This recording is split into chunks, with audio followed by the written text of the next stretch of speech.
6 days from now, there could be a debt default, but House Speaker Kevin McCarthy told reporters as he arrived at the Capitol on Friday that he was still optimistic.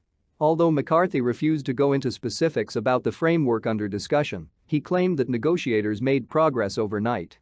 "And I'm going to work as hard as I can to try to finish the job, make more progress today," the speaker told reporters. "I'm an absolute pessimist." However, McCarthy's resisted when asked if they could reach an agreement today. "Look, I'm going to try my hardest. The deal must be worthy of the American people," he said, adding that we will strike one as soon as possible. On Thursday, President Joe Biden concurred that advancements had been made. "Defaulting on our national debt is not an option, as I have repeatedly stated," said Biden. He added that the discussions with McCarthy are about the general contours of the budget, not about default. It concerns divergent visions for America. Even if a deal is reached, there will still be tough legislative obstacles to overcome before June 1, when Treasury Secretary Janet Yellen asserts that the United States may start to run out of money to pay all of its bills. Prior to putting the bill up for a vote, McCarthy promises to give House members 72 hours to review it. If it passes, it will move on to the Senate, where the approval could be delayed by up to a week, with the support of just one senator. Potential opposition from both parties' wings is another issue. Progressive Democrats have expressed frustration that Republicans may be given too much ground, and McCarthy is being urged to hold the line on his demands for increased spending by conservative hardliners in the House Freedom Caucus. McCarthy appeared to defend the talks on Friday in the face of mounting discontent from his party's far right. When questioned about the situation, he responded, "You're talking to people who don't know what's in the deal. As a result, I'm not worried about anyone saying anything now about what they believe is in or out.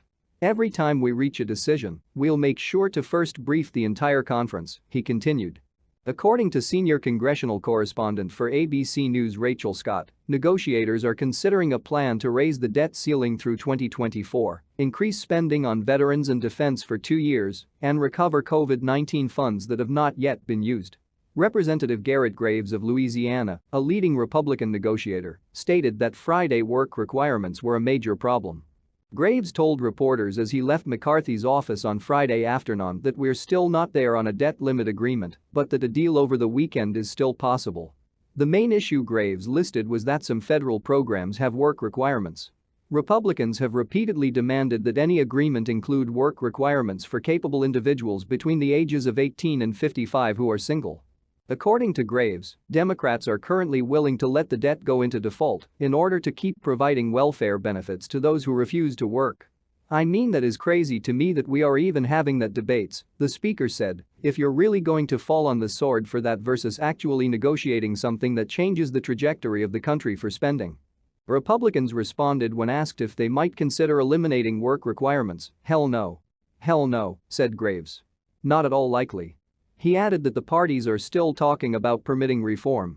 The conversations with White House negotiators on Friday morning were described by Graves as candid. "Without a doubt, there are still issues that need to be resolved before we can move forward, but according to Graves, we have successfully pinpointed the main areas of disagreement. We've made strides.